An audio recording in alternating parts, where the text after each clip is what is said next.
Hello everyone, আসসালামু আলাইকুম। আমি Sagar Ahmed, back to my YouTube channel. তো আজকে আপনাদেরকে একটা ছাদের উপরে বাথরুমের কাজ দেখাবো। যে জায়গায় বাথরুমটা করছি বাথরুমের কাজটা করছি সেই জায়গাতে নিচে কোনো ডাউন ছাদ নাই। বাথরুমের যে সোজা বাথরুম করেছে ছাদের উপরে, সেই সোজা বাথরুমে কোনো ফল ছাদ পাওয়া যায় নাই। তো হয়তো ফল ছাদটা কি সেটা মিস্ত্রি ভাইরা জানবেন অবশ্যই। তো এই যে এই ওয়ালটায় দেব বেসিন, আর যে বাথরুমের ভিতরটা দেখলেন এটা আসলে ওই বাথরুমের কাজটা হবে আর কি। তো উপরে আছে ট্যাঙ্কি, পানির ট্যাঙ্কি। তো পুরাটাই সুন্দর একটা ছাদ ছিল। তো এই যে দেখুন আমার মিস্ত্রি কাজ করছে। তো আসলে এই যে পাইপ থেকে যেখানে খোঁড়াখুড়ি করছে ওখান থেকে আমার 2টা লাইন বের হবে। তো আমাদের স্যানিটারি প্লাম্বারের কাজগুলা অনেক গুরুত্ব সহকারে করা লাগে, যে কোনো কাজ অনেক গুরুত্ব সহকারে করা লাগে।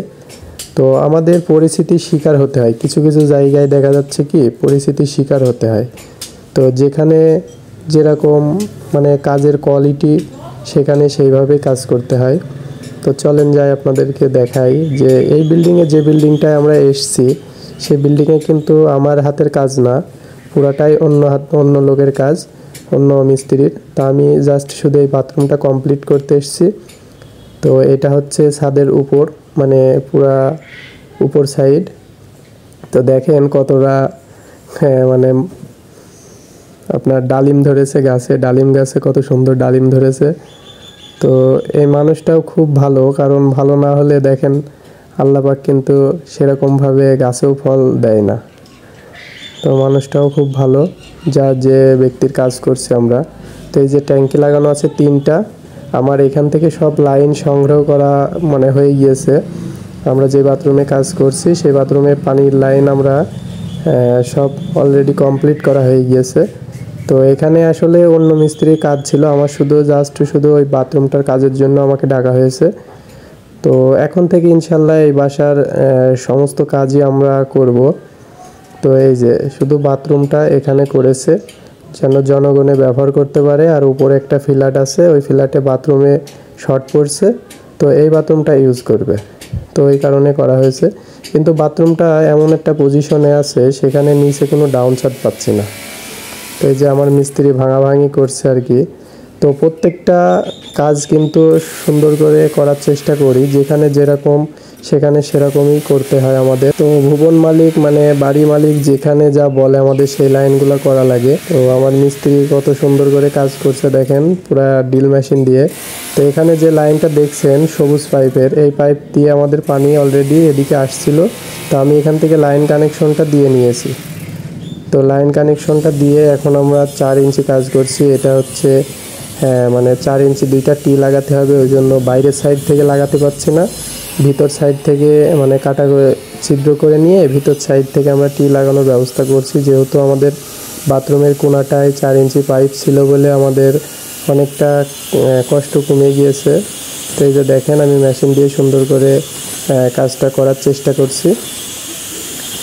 এখন বিষয়টা হচ্ছে আমরা যখন কাজ করি তখন অনেক গুরুত্ব সহকারে কাজগুলো করা লাগে। তো মেশিন দিয়ে কেটে নিচ্ছি, কারণ বাইরে থেকে হচ্ছে না, ওই জন্য আমরা উপর থেকে কেটে নিচ্ছি মেশিন দিয়ে। এখন 4 ইঞ্চি পাইপ ছাদের উপর দিয়ে সেট হবে। আমাদের কোনো শর্ট সাইফিন ছাদের উপরে ছাদ কাটতে দিচ্ছে না। তো এটা হচ্ছে বাথরুম ওয়ারিং করা হয়েছে, বাথরুমের ভিতরেই গিজার হবে ওই কোনাটায়। এই যে এখানে গিজার দেব, এই কোনাটায় গিজার হবে, আর কমোড হবে এই বাথরুমটায়। তো আমার মিস্ত্রি দেখছেন কীভাবে কাজ করছে আর কি। তো পুরা ছাদের উপরেই টাইলস করা ছিল, বাথরুমের ফ্লোরের টাইলসটা আমরা চটিয়ে নিচ্ছি। চটানোর পরে আমরা পাইপটাকে সেট আপ দেবো আর কি। তো বাথরুমের টাইলসটাকে চটিয়ে ফেললে দেখা যাচ্ছে আমরা 2-3 ইঞ্চি প্রায় জায়গা পেয়ে যাচ্ছি। সেই ক্ষেত্রে আমাদের বাথরুমটা উঁচাও হবে না।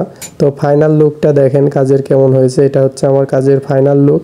তো প্রত্যেকটা লাইন আমার উপর দিয়ে গিয়েছে, কারণ হচ্ছে আমরা ছাদ ফুটা করতে পারিনি, আবার হচ্ছে শর্ট সাইফিন ছাদ কাটতে দেয়নি। তো ভুবন মালিকরা যা বলবে আমাদের তাই করতে হবে। তো এখানে একটা বেসিন হবে, প্রত্যেকটা লাইন 4 ইঞ্চি কাজ করেছি।